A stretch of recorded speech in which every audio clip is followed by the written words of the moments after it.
Hello students, एक बार फिर आपका वेलकम है मेरे नई वीडियो में। जैसा कि आपको पता है, हम डिस्कस कर रहे थे सेल बायोलॉजी में, और अब हम जो वीडियोस बना रहे हैं यहाँ पे, तो हम सेल बायोलॉजी को पहले कंप्लीट करेंगे, उसके बाद ही नेक्स्ट एक टॉपिक पे मूव करेंगे। हमने अब तक सेल बायोलॉजी के कुछ बेसिक जो कॉन्सेप्ट्स थे उनको हम पहले क्लियर कर चुके हैं। अब डिस्कशन यहाँ पर यह होता है कि आगे के जो टॉपिक्स हैं वो हमको क्या इंडिकेट करना चाहते हैं। अगर सेल बायोलॉजी के टॉपिक की बात करें तो जनरल इंट्रोडक्शन के बेस पे मैं आपको पहले भी बता चुका हूं कि 11th क्लास का ये टॉपिक है, और इसमें से बहुत सारे क्वेश्चन जो हैं वो आपके नीट लेवल के अंदर भी क्रिएट होते हैं। तो विदाउट वेस्टिंग टाइम हम स्टार्ट करते हैं टॉपिक को। आपको बोर्ड पे फॉर्मेट दिख रहा है, ठीक है। ये फॉर्मेट इस चीज को समझाने के लिए बहुत कम है, जिसको हम आगे भी अभी डिस्कस करने वाले हैं। सबसे पहली बात आती है कि यहाँ पर ये जो चीजें लिखी हुई है ये क्या है। एक्चुअल में हम यहाँ पे डिस्कस कर रहे हैं introduction of the prokaryotic sales. और प्रोकैरियोटिक सेल्स क्या होती हैं, किस तरीके की स्ट्रक्चर्स होती है, उससे पहले मैं आपको इसमें डिस्कस करना चाह रहा हूं कि कितने साइंटिस्ट का जो कनेक्शन है वो एक जो बैक्टीरिया जो वर्ड है या प्रोकैरियोटिक से रिलेटेड जो वर्ड है उससे कनेक्टेड है। आपको पता है, पहले भी मैंने जब आपको डिस्कवरी ऑफ सेल के बारे में डिस्कस किया था तो वहां पर एक साइंटिस्ट की हमने डिस्कशन किया था, and the name is the Antony von Leeuwenhoek. Antony von Leeuwenhoek scientist जो थे, उन साइंटिस्ट ने एक्चुअल में in the dirty water and in the tooth powder, हमारे जो दंत मैल होते हैं उसके अंदर भी बैक्टीरिया को फाइंड आउट किया था। और उन्होंने वहां पर एक वर्ड दिया था जिसको उन्होंने बोला एनिमलक्यूलाई। इसके अलावा ल्यूवेनहॉक जो थे, ल्यूवेनहॉक ने एक बुक भी मेंशन की थी, बुक भी लिखी थी, और बुक का नेम था the secrets of nature discovered by Leeuwenhoek, जिसके अंदर भी उन्होंने रिलेटेड टू बैक्टीरिया जो कॉन्सेप्ट्स थे उनके बारे में काफी डिस्कशन किया था। अब बात यहां पर ये आती है आगे कि सर किस तरीके से किन साइंटिस्ट का उसके अंदर एक बहुत बड़ा रोल रहा बैक्टीरिया को एक्सप्लेन करने के लिए। तो सबसे पहले मैं स्टेप टू स्टेप यहां पर बात कर रहा हूं। एक साइंटिस्ट थे जिनका नेम था F.J. जॉन और इरेनबर्ग, जिन्होंने एक्चुअल में बैक्टीरिया जो नेम था वो दिया था। यानी कि जो बैक्टीरिया जो वर्ड है, उस बैक्टीरिया वर्ड देने के लिए जो क्रेडिट दिया जाता है जनरली वो दिया जाता है F.J. जॉन और इरेनबर्ग को। लेकिन जो लीनियस साइंटिस्ट थे उन्होंने बैक्टीरिया को एक ग्रुप जिसमें था वर्म्स उसमें रखा और इसको एक नेम से बोला, संबोधित किया, कहा, या इस नेम के थ्रू इन्होंने बुलाया इसको, जिसका नेम था काउस। तो मींस कहने का यहाँ पे फर्स्ट आता है कि बैक्टीरिया नेम गिवन बाय दो साइंटिस्ट, और ये जो साइंटिस्ट थे लीनियस, इन्होंने यहाँ पर इसको काउस से भी कनेक्टेड किया। फिर बात आती है यहाँ पे कि जो स्टेनर साइंटिस्ट थे उन्होंने बैक्टीरिया को लोअर प्रोटिस्टा ग्रुप के अंदर सिचुएटेड किया, लोअर प्रोटिस्टा ग्रुप के अंदर सिचुएटेड किया, वहां पे इसको रखा। इसकी जो फंक्शनल एक्टिविटीज थी, उसकी स्ट्रक्चर जो थी, या मैं ये कहूं कि बेसिकली जो ऑर्गेनल्स थे उनके बिहाव पे इनको वहां पे रखा गया। फिर आती है बात की, नाम आता है यहाँ पे बर्जी जो साइंटिस्ट थे, इन्होंने बैक्टीरिया को प्रोसोफाइटा ग्रुप के अंदर सिचुएटेड किया। लेकिन इससे ज्यादा इंपॉर्टेंट बात यह आती है कि बर्जी जो साइंटिस्ट थे, इन्होंने एक बुक मेंशन की जिसका नाम था मैनुअल ऑफ डिटरमिनेटिव माइक्रोबायोलॉजी, जिसको हम जीवाणु वर्गीकरण की बाइबल के नाम से भी जानते हैं। अगर हम थ्योरेटिकल क्वेश्चंस की बात करते हैं तो थ्योरेटिकल क्वेश्चन में ऐसे जो क्वेश्चन होते हैं वो ना आकर जो ऑब्जेक्टिव, अगर अपन पेपर की बात करें, वहां पर ऐसे क्वेश्चंस आने के चांसेस ज्यादा होते हैं। थ्योरेटिकल में क्या आता है, थ्योरेटिकल में जब अपन यहां पर बात करेंगे तो वहां पे इस चीज के डिस्कस करेंगे थ्योरेटिकल में किस तरीके से क्वेश्चंस निकलकर आते हैं। इसको बोलते हैं जीवाणु वर्गीकरण की बाइबल। Is that clear? Okay.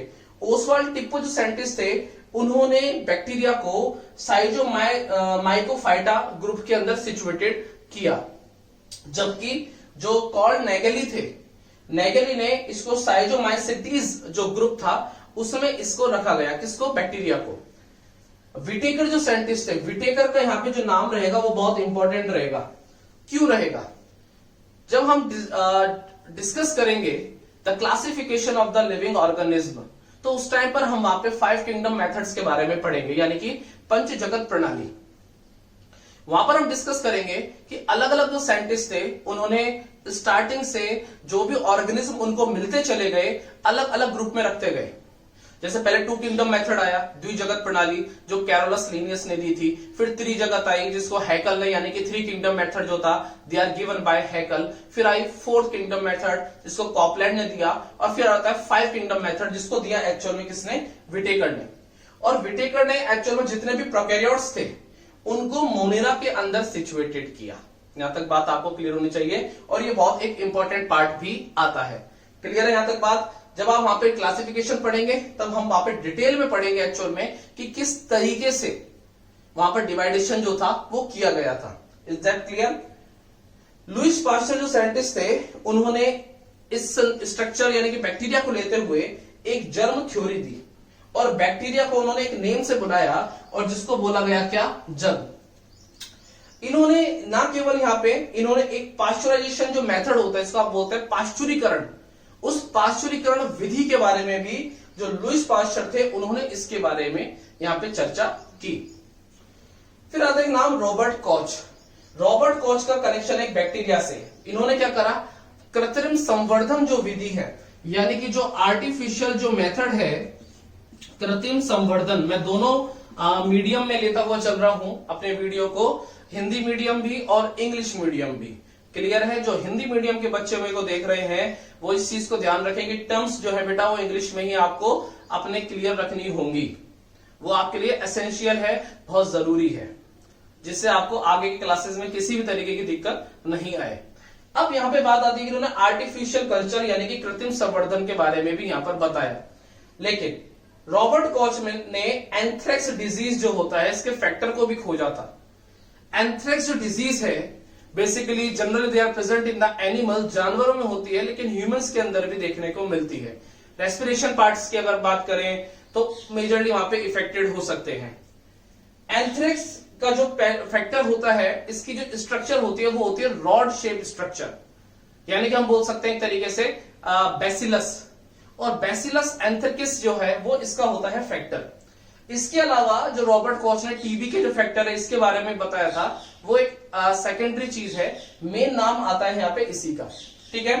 Germ theory of disease जो थी वो भी इन्होंने दी थी, जिसमें इन्होंने बताया था एंथ्रेक्स वगैरह या और भी जो एक दो डिजीज थी टीबी वगैरह, उनके फैक्टर को लेते हुए तो उसको नाम दिया गया germ theory of disease. Is that clear? Okay. अब बात आती है यहाँ पे H.C. ग्रैम, एक साइंटिस्ट का नाम था ग्रैम, जिन्होंने स्टेन मेथड को बताया। आपने देखा होगा कहीं ना कहीं पर कि किसी किसी चीज को, किसी किसी स्ट्रक्चर को प्रॉपरली देखने के लिए, उसको हम अच्छे से देख सकें, इसके लिए हम उसको स्टेन करते हैं। स्टेन करने के लिए हम different types of the liquid, बहुत अलग अलग प्रकार के जो लिक्विड हैं हम उनको वहां पे लेते हैं। कोई सा भी ले सकता है, सेफ्रिन हो सकता है, वॉयलेट हो सकता है, ये सारे के सारे हम उसके थ्रू बैक्टीरियाज को भी डिवाइड करते हैं। जैसे ग्राम पॉजिटिव हो गया, ग्राम नेगेटिव हो गया, वो अभी हम आगे इंट्रोडक्शन में इसके बारे में हम अब पढ़ेंगे। अब बात यहां पे आती है कि ग्रैम जो थे, इन्होंने अभिरंजन जो विधि थी यानी कि जो स्टेन मेथड था इसके बारे में बताया था। H.C. डिलॉट जो थे, इन्होंने बैक्टीरिया को छोटी स्ट्रक्चर होती है इस वजह से इनको माइक्रोब्स के नाम से संबोधित किया, और वेरो जो साइंटिस्ट थे उन्होंने बैक्टीरिया को एनिमिलिया मिन्यूटा में अंदर उसको या उसके नाम से संबोधित किया। अब बात यहां पर यह आती है कि जो बैक्टीरिया है, इस बैक्टीरिया में इतनी इंटरेस्टिंग चीज क्या है कि हम इसके बारे में डिस्कस कर रहे हैं। हम यहां पर इसके बारे में डिस्कस इसलिए कर रहे हैं क्योंकि जब बहुत पहले जब सेल को फाइंड आउट किया गया था, कोशिका को खोजा गया था, तो एक्चुअल में लिविंग सेल की फॉर्म में जीवाणु को ही खोजा गया था, जिसके जो फादर थे वो एक्चुअल में थे एंटोनी वॉन ल्यूवेनहॉक। अगर मैं ऊपर ध्यान देता हूं तो वहां पे लिखा हुआ है कि जो माइक्रोबायोलॉजी है, उस माइक्रोबायोलॉजी के जो पिता का क्रेडिट जो जाता है जनरली वो ल्यूवेनहॉक को जाता है, यानी कि the father of the microbiology is known as the Leeuwenhoek. इसके अलावा जो बैक्टीरियोलॉजी के जो पिता है, क्योंकि बैक्टीरिया की जो खोज थी वो खोज ल्यूवेनहॉक ने की, इसलिए बैक्टीरियोलॉजी के जो पिता है वो क्रेडिट जाता है किसको? ल्यूवेनहॉक को। और मॉडर्न बैक्टीरियोलॉजी के जो पिता हैं, आधुनिक जीवाणु विज्ञान के, वो जाता है क्रेडिट किसको? रॉबर्ट कॉच को। किसको? रॉबर्ट कॉच को। ठीक है, तो हमने यहाँ पे किस चीज के बारे में डिस्कस किया है? हमने सबसे पहले तो एक चीज यहाँ पर ये जानी है कि किस तरीके से बैक्टीरिया को फाइंड आउट किया गया था, किसने किया था, साइंटिस्ट ने कौन सी बुक लिखी थी, और बैक्टीरिया जो वर्ड है उस वर्ड का कनेक्शन कितने सारे साइंटिस्ट से रिलेटेड है। यहां तक आ गई बात समझ में। अब हम मूव करते हैं कहां पर, हमारे डायग्राम पर। कि ये जो डायग्राम बना हुआ है, इस डायग्राम के बेसिस पे अपन क्या क्या समझ सकते हैं कि प्रोकैरियोटिक जो सेल है वो इतनी छोटी है, इतनी सूक्ष्म है, या इतनी माइक्रो स्ट्रक्चर है जिसको आप अपनी नग्न आंखों से, नेक्ड आई से नहीं देख सकते हैं, लेकिन उसके बाद भी उसके पास में ऐसी क्या स्पेशलिटीज होती हैं जिसकी वजह से हम यहां पर इसको आज डिस्कस कर रहे हैं। आती है तक बात समझ में। अब आगे यहां पर डिस्कस ये होता है कि सर ये जो डायग्राम है, ये डायग्राम जो है, ये डायग्राम किसका है। तो एक्चुअल में डायग्राम जो आता है, ये आता है प्रोकैरियोटिक में बैक्टीरिया सेल का। क्लियर है यहां तक बात, ठीक है। अब इस डायग्राम के बारे में हम यहां पे डिस्कस करने वाले हैं। आगे बात समझ में, ठीक है। तो करते हैं स्टार्ट। लेबलिंग है, वो लेबलिंग हमको यहां पर दिख रही है। ये जो लेबल्स हैं, ये सारे के सारे प्रोकैरियोटिक सेल के अंदर जो भी उसकी स्पेशलिटीज जो अवेलेबल हैं, उस सभी को ये इंडिकेट करते हैं। अब बात यहां पर ये आती है कि जो पहले तो हम ये जाने कि जो प्रोकैरियोटिक सेल है, वो प्रोकैरियोटिक सेल के अंदर क्यों उसको हम प्रोकैरियोटिक सेल कहते हैं, क्या उसका एक जो मेन रीजन है वो। फिर हम चलेंगे डायग्राम से, और डायग्राम से ही हम एक एक चीज को पिक करते हुए हम टॉपिक को समझेंगे। प्रोकैरियोटिक सेल की अगर अपन बात करते हैं तो प्रोकैरियोटिक जो वर्ड है, ये दो वर्ड से मिलकर बनता है, जिसको अपन बोलते हैं प्रो प्लस में कैरियन। मैं हिंदी प्लस इंग्लिश दोनों को फॉलो करता हुआ चल रहा हूं यहाँ पे। जिसमें जो प्रो शब्द है, ये कहीं ना कहीं पर इंडिकेट करता है प्रिमिटिव को, ठीक है, जबकि कैरियन का जो कनेक्शन है वो होता है न्यूक्लियस से। मतलब कहने का ये है कि इसके पास में जो केंद्रक है वो एक्चुअल में प्रारंभिक केंद्रक है। इसके पास में जो केंद्रक उपस्थित होगा प्रोकैरियोटिक सेल में, वो एक वेल डेवलप्ड न्यूक्लियस नहीं है। अर्थात मतलब कहने का क्या है कि इसके पास में जो न्यूक्लियस होगा, उसके पास में जो न्यूक्लियर मेम्ब्रेन है, न्यूक्लियर मेम्ब्रेन, जिसको आप बोलते हैं क्या, केंद्रक कला, उस केंद्रक कला का इसके पास में बिल्कुल और बिल्कुल अभाव होता है। और न्यूक्लियस एक प्रॉपर फॉर्म में ना होकर एक थोड़ा सस्पेंडेड फॉर्म में भी अवेलेबल होता है, ठीक है। इसके पास जो न्यूक्लियस है, ये जो न्यूक्लियस है इसके पास में, मैं एरो के बनाते हुए चल रहा हूं यहां से, इसको हम कुछ अदर नेम के थ्रू भी जानते हैं, ठीक है। यहां तक बात। अदर नेम की अगर अपन बात करें तो हम इसको बोल सकते हैं यहां पर न्यूक्लियोइड, ठीक है। हम इसको बोल सकते हैं जीनोफोर। क्लियर है यहां तक बात, ठीक है। हम इसको इस नेम के थ्रू भी इंडिकेट यहां पे करते हैं। अब इसमें आगे डिस्कशन होता है कि न्यूक्लियस इसके पास में अनडेवलप्ड है, और न्यूक्लियस इसके पास में अनडेवलप्ड होगा तो डेफिनेटली इसके पास में एक प्रॉपर वेल डेवलप्ड स्ट्रक्चर नहीं होगी। क्योंकि प्रीवियस वीडियो में मैं आपको इस चीज बता चुका हूं कि बेसिकली जो कंट्रोलिंग और डिवीजन जो है किसी भी सेल का, वो न्यूक्लियस के थ्रू कंट्रोल होता है, ठीक है। आपको अच्छे से बहुत पता है। अब इसके पास में वेल डेवलप्ड न्यूक्लियस नहीं है। क्लियर है यहां तक बात। एक चीज हमारे यहां पर क्लियर हो जाती है। फिर एक बात आती है, अब वो जो बातें हैं वो हम लेके चलेंगे यहां से डायग्राम से। आपको डायग्राम के अंदर जो 3 लेयर आपको दिख रही हैं, ठीक है, फर्स्ट, सेकंड और थर्ड, 3 लेयर आपको यहाँ पे दिख रही है। मैं यहाँ पे एक एक जो लेयर है उसके बारे में यहाँ पे आपसे डिस्कस करता हुआ चलता हूं, ठीक है। कोई भी जो प्रोकैरियोटिक सेल है, कोई भी प्रोकैरियोटिक सेल, मैक्सिमम अगर प्रोकैरियोटिक सेल्स की बात अपन करें तो उनके पास में, मैं मैक्सिमम की बात करता हूं, मैक्सिमम जो प्रोकैरियोटिक सेल्स हैं, maximum prokaryotic cells have cell wall and cell membrane, या मैं बोल सकता हूं कि plasma membrane. Is that clear. But इसमें एक नोट यहां पर निकल कर आता है हमारे पास में कि जो माइकोप्लाज्मा है, mycoplasma they don't have cell wall. Is that clear properly. तो यहां पर जो ये माइकोप्लाज्मा है, ये एक एक्सेप्शन यानी कि जो अपवाद है उसकी तरह यहां पर अवेलेबल है। क्लियर है यहां तक बात। कोई भी जो प्रोकैरियोटिक सेल है, इस प्रोकैरियोटिक सेल के अंदर हम डिस्कस जो करते हैं वो हम करते हैं एक तो ब्लू ग्रीन एल्गी, बैक्टीरिया, ठीक है, इसके अलावा माइकोप्लाज्मा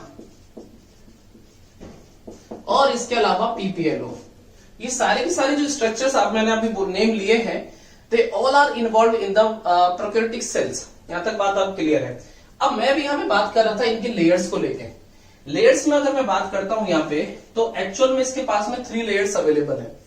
अगर फर्स्ट लेयर की अपन बात करते हैं, तो फर्स्ट जो है वो इसके पास में होती है प्लाज्मा मेम्ब्रेन। मैं अंदर से बाहर की तरफ चल रहा हूं।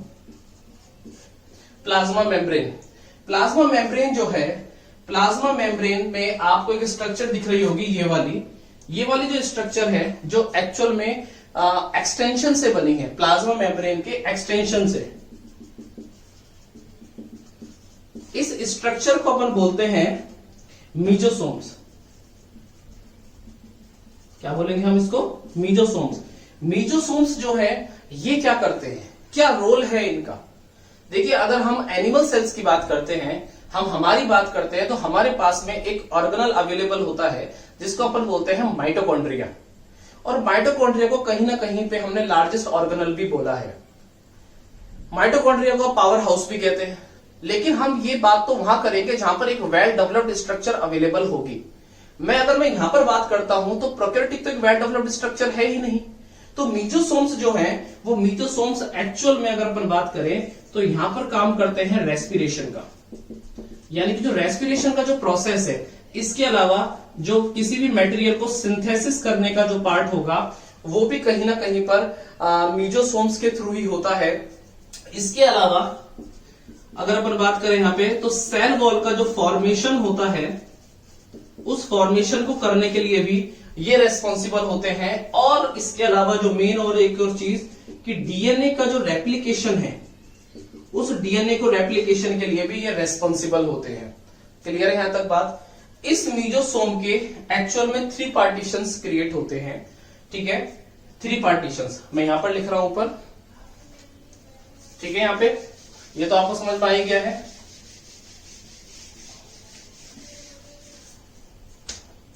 ठीक है, इस मीजोसोम्स के यहां पे 3 पार्टीशंस होते हैं, जिसको अपन 3 नाम देते हैं। एक को अपन बोलते हैं वेसिकल, एक को अपन बोलते हैं ट्यूब्यूल्स, और एक को अपन बोलते हैं लैमेली। क्लियर है? अब ये जो लैमेली जो पार्ट है, इसका भी एक बहुत बड़ा रोल होता है।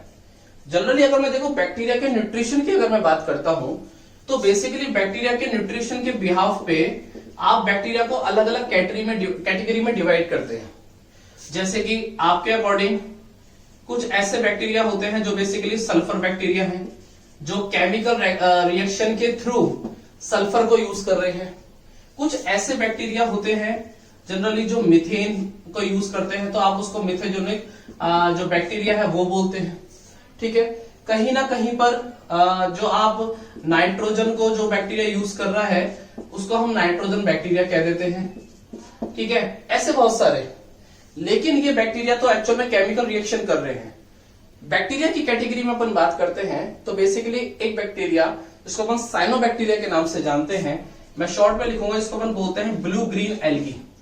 ब्लू ग्रीन एल्गी जो है, इसके पास में बेसिकली एक खुद का फूड डेवलप करने की पॉसिबिलिटीज होती है। यानी कि अपना जो फूड है, इस फूड को ये सेल्फ प्रिपेयर करने के लिए रेस्पॉन्सिबल है। और ये फूड को सेल्फ प्रिपेयर के लिए रेस्पॉन्सिबल है। इनके पास में एक स्ट्रक्चर होती है, इसको अपन बोलते हैं क्रोमेटोफोर। क्रोमेटोफोर जो है वो अवेलेबल होते हैं किसके में? लैमेली में। अगर अपन एनिमल सेल्स की बात करेंगे तो वहां पे प्लास्टिड में अवेलेबल, सॉरी प्लांट सेल की बात करेंगे तो वहां पे प्लास्टिड में अवेलेबल होते हैं। ठीक है, यहाँ पे क्योंकि प्लांट सेल जो है they are completely autotrophic. Green plants की बात करूंगा मैं। क्रोमेटोफोर जो है ये अवेलेबल होते हैं कहां पर बेटा? लैमेली में अवेलेबल होते हैं, लैमेली में सिचुएटेड होते हैं। ब्लू ग्रीन जो एल्गी है, ये जो मैंने ब्लू ग्रीन एल्गी लिखा है, इस ब्लू ग्रीन एल्गी के पास में एज अ पिगमेंट, यानी कि जो वर्णक होते हैं, वो वर्णक इसके पास में डिफरेंट टाइप्स के हो सकते हैं। डिफरेंट टाइप्स की अगर अपन बात करें तो जनरली इसके पास में जैसे अपन बात करें तो कैरोटिनॉइड, ठीक है। इसके अलावा अपन बात करें जैसे कि फाइकोसाइनिन, इसके अलावा अपन बात करें तो फाइको इरिथ्रिन। फाइकोसाइनिन जो है ये कनेक्टेड होता है नीले रंग से, फाइको इरिथ्रिन जो है ये कनेक्टेड होता है रेड कलर से, लाल रंग से, ठीक है यहां तक बात ओके। अब यहां पे बात आती है, एक और होता है इसमें अल्फा क्लोरोफिल।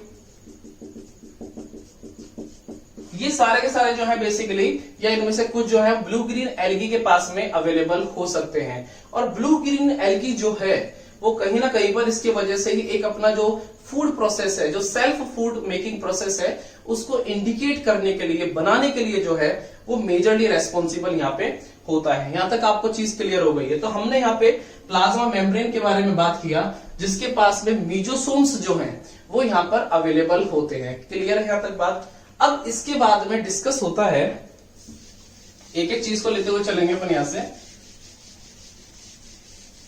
ठीक है। देखिए इसके बाद में डिस्कस होता है कि अब इसकी जो सेल वॉल है, सेल वॉल की अपन बात करें तो सेल वॉल का जो फॉर्मेशन होता है वो होता है पेप्टिडो ग्लाइकेन।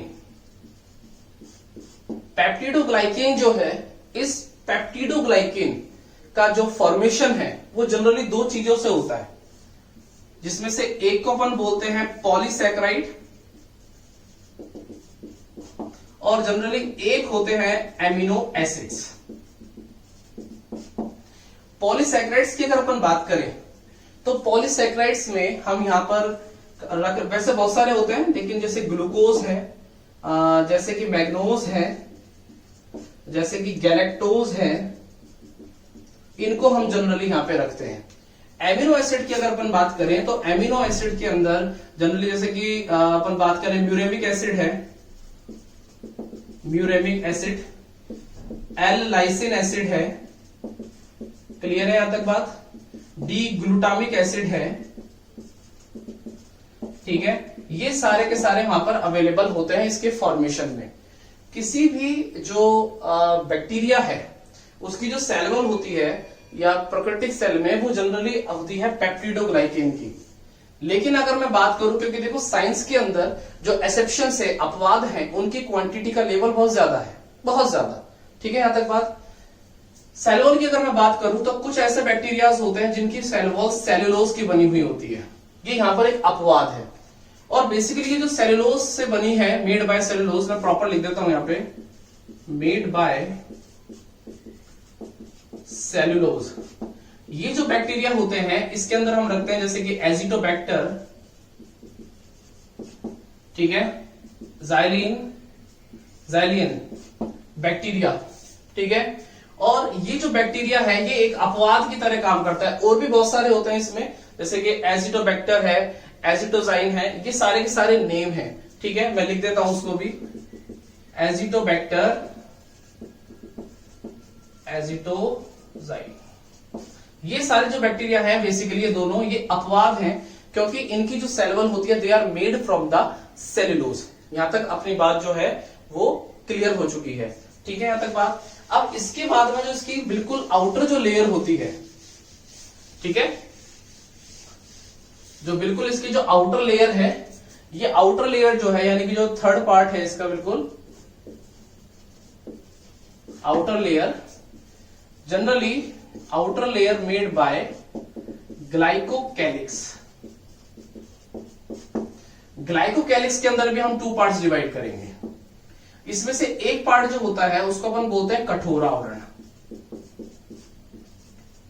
जिसको आप बोलते हैं टाइट। एक जो पार्ट होता है इसको अपन बोलते हैं ढीला आवरण।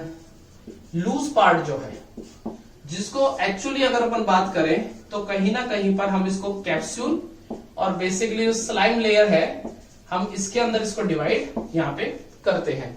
तो जनरली हमने यहाँ पे प्राकृतिक सेल यानी कि जो बैक्टीरिया है उसकी हमने तीनों ही जो लेयर हैं उनके बारे में डिस्कस किया है। प्लस में ये जो लेयर है किसके अंदर किस चीज की बनी होती है, मैं ये नहीं कह रहा कि सभी के अंदर पेप्टिडोग्लाइकेन की होगी, मैं ये भी नहीं कह रहा कि सभी के अंदर सेलुलोज की बनी होगी, ठीक है। अगर वहां पे एक्सेप्शन अवेलेबल है तो हमने वहां पर भी इसका डिस्कस जो है वो किया है। अब हम बात करते हैं आगे। देखिए, कोई भी जो प्रोकैरियोटिक सेल है, उस प्रोकैरियोटिक सेल के पास में अगर अपन बात करें, उसके पास में जो न्यूक्लियस जो था, सस्पेंडेड जो न्यूक्लियस था, जिसके पास मेम्ब्रेन अवेलेबल नहीं थी, ठीक है, जो यहाँ पे केंद्रक है, इस केंद्रक के पास में अंदर जो पूरा इसका साइटोप्लाज्म एरिया है, वहां पे अवेलेबल होता है जीनोमिक डीएनए। और इस जीनोमिक डीएनए के बाहर की तरफ, आउटर एरिया में डीएनए वृंत होते हैं, डीएनए वृंत होते हैं, जिसको एक्चुअल में अपन बोलते हैं क्या, प्लाज्मिड। और प्लाज्मिड का जो कनेक्शन आता है साइंटिस्ट का, वो आता है लेंडरबर्ग से, ठीक है, जिन्होंने इसको बेसिकली नॉमिनेशन किया था, इसको नाम भी दिया था। तो हम यहाँ पे बात कर रहे हैं इसकी कि बेसिकली ये वाला जो पार्ट है, ये तो इसका जीनोमिक डीएनए है, लेकिन इसके अलावा यहाँ पर एक स्ट्रक्चर आपको दिख रही होगी, जिसको थोड़ा डार्क कर देता हूं।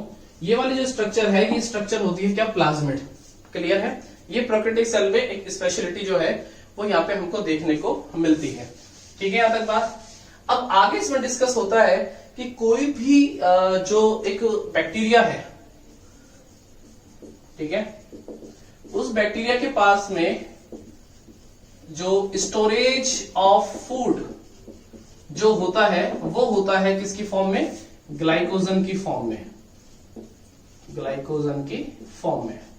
लेकिन जनरली अगर मैं ब्लू ग्रीन एल्गी की बात करूं, मैं शॉर्ट में लिख रहा हूं बीजीए, ब्लू ग्रीन एल्गी, तो यहां पर स्टोरेज ऑफ फूड जो होगा वो बेसिकली साइनोफाइसिन के फॉर्म में यहां पर अवेलेबल होता है। क्लियर है यहां तक बात? ठीक है। अब दोनों ही बैक्टीरिया की अपन ने बात कर ली यहां पे। अब आपने देखा होगा कि बैक्टीरिया जो होते हैं उनके पास में एक मूवमेंट की कैपेबिलिटी भी होती है, लेकिन सभी बैक्टीरिया के पास में ये क्वालिटी नहीं होती। यानी कि जो बैक्टीरिया है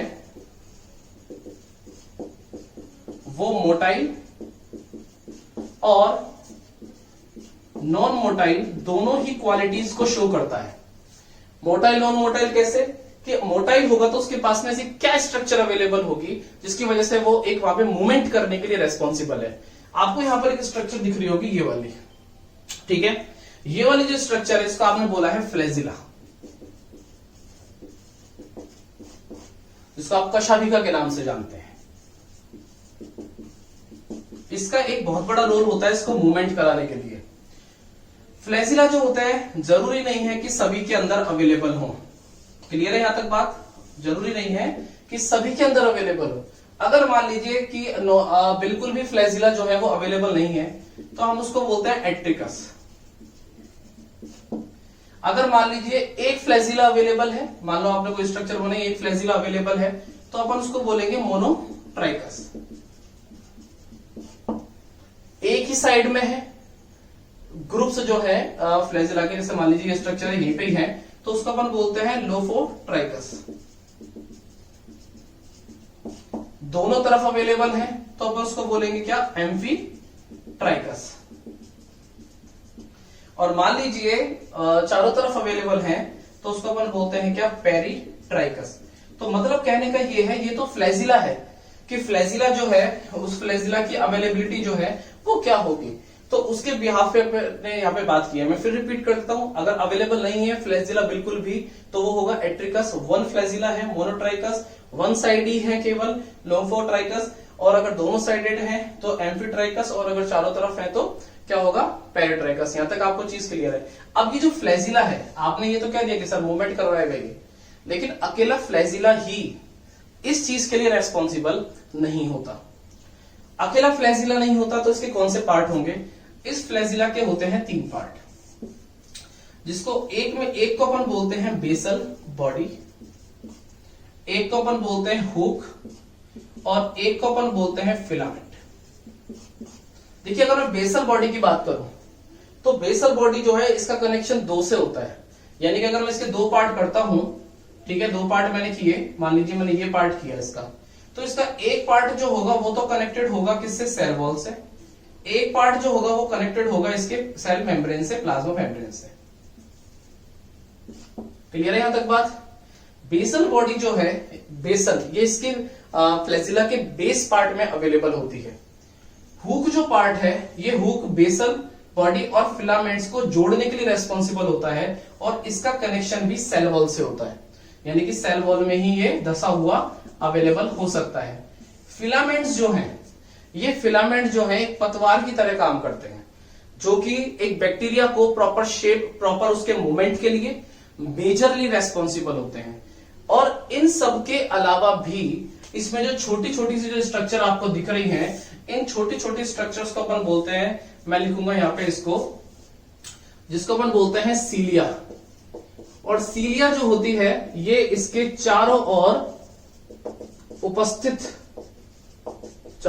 उपस्थित होती है। ये भी कहीं ना कहीं पर मूवमेंट के लिए बहुत ज्यादा रेस्पॉन्सिबल है। क्लियर है यहां तक बात?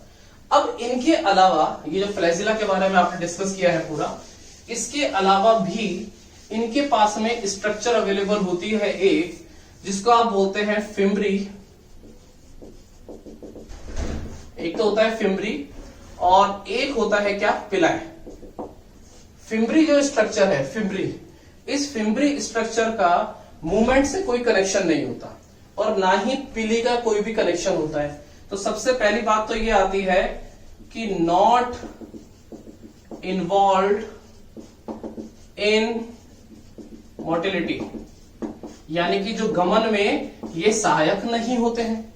लेकिन फिम्ब्री जो है, जब कभी भी कोई भी एक बैक्टीरिया जो है, जब वो मूवमेंट कर रहा है, चल रहा है, तो बेसिकली उस टाइम पे कोई भी एक वेव, लहर, एयर या किसी भी वजह से, तो उस टाइम पर उसको अटैच करने के लिए फिम्ब्री का रेस्पॉन्सिबल होती है। जैसे कि इसको रॉक से अटैच कर देती है, या कोई भी एक कैंडिडेट है जिसके ऊपर अटैक किया हुआ है किसी भी एक बैक्टीरिया ने, उस पर ये अटैच कर देती है। तो रॉक हो गया, स्टोन हो गया, इन पर ये अटैच करने के लिए रेस्पॉन्सिबल है। पिलाई की अगर अपन बात करें तो इसके दो फॉर्म होते हैं, एक तो होता है लॉन्गर और एक होता है शॉर्टर।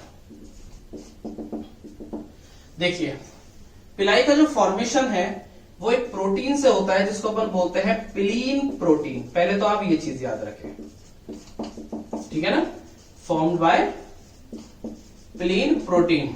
ठीक है यहां तक बात? ओके।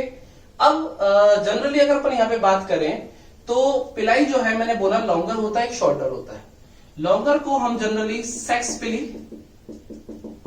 ठीक है, या एफ पिली के नाम से भी जानते हैं। शॉर्टर की अपन बात करेंगे बाद में।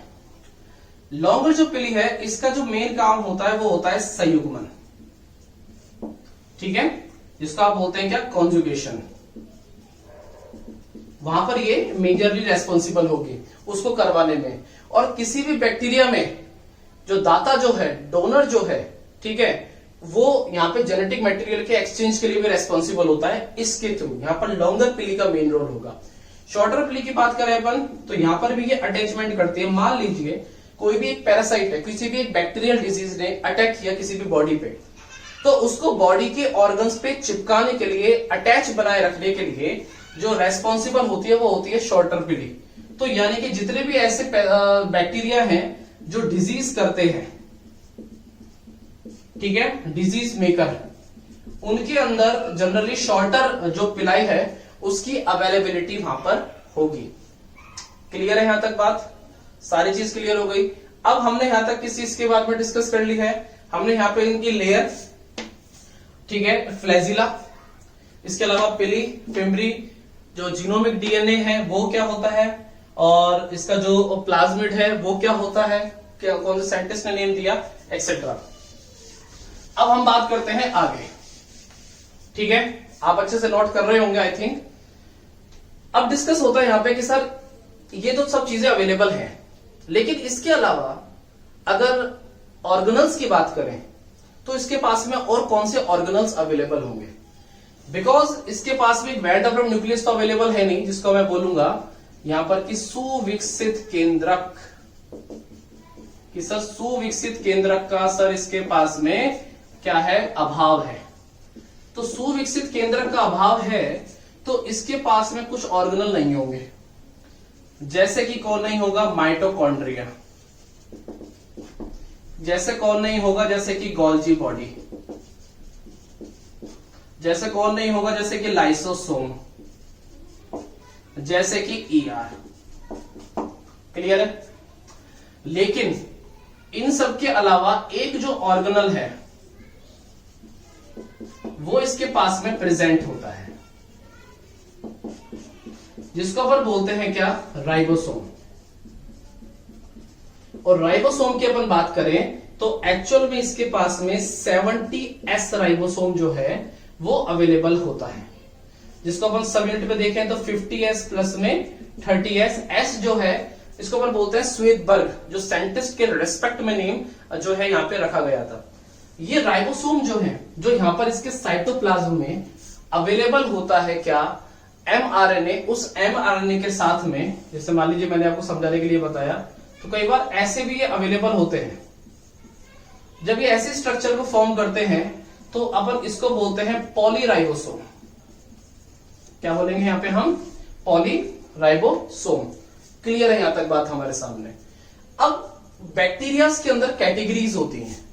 कैटेगरीज को कैसे हम डिवाइड करेंगे, कि हमने कैटेगरीज की क्या बात करी, मैं यहां पे लिखूंगा।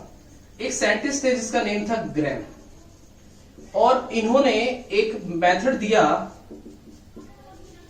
जिसको बोला गया क्या, स्टेन मेथड। क्लियर है यहां तक? इन्होंने ये कहा कि देखो दो तरीके के बैक्टीरिया होते हैं, एक होते हैं ग्राम पॉजिटिव, ठीक है, पॉजिटिव, और एक होते हैं ग्राम नेगेटिव।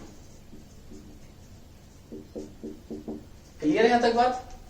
ग्राम पॉजिटिव की अपन बात करें, मान लीजिए आपने किसी भी बैक्टीरिया को, मैं शॉर्ट में लिख रहा हूं, किसी भी बैक्टीरिया को आपने मान लीजिए क्रिस्टल वायलेट स्टेन का यूज करते हुए आपने उसके बाद में इसको अल्कोहल से वॉश किया।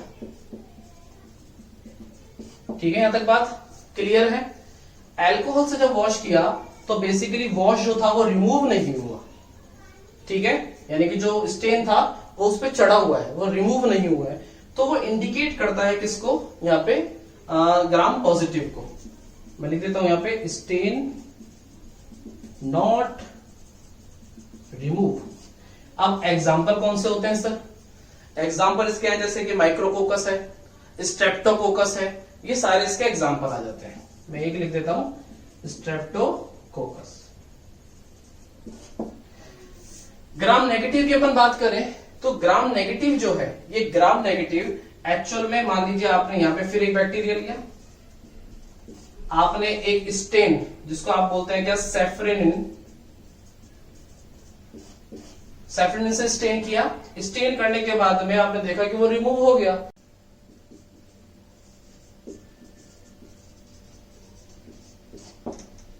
ठीक है, अब इसमें जो एग्जांपल्स आते हैं आगे हमारे पास में ग्राम नेगेटिव बैक्टीरिया में अगर अपन बात करेंगे तो हम इसके अंदर रखते हैं जैसे कि सॉल्मोनेला, ठीक है, विब्रियो, ठीक है, और इसके अलावा राइजोबियम।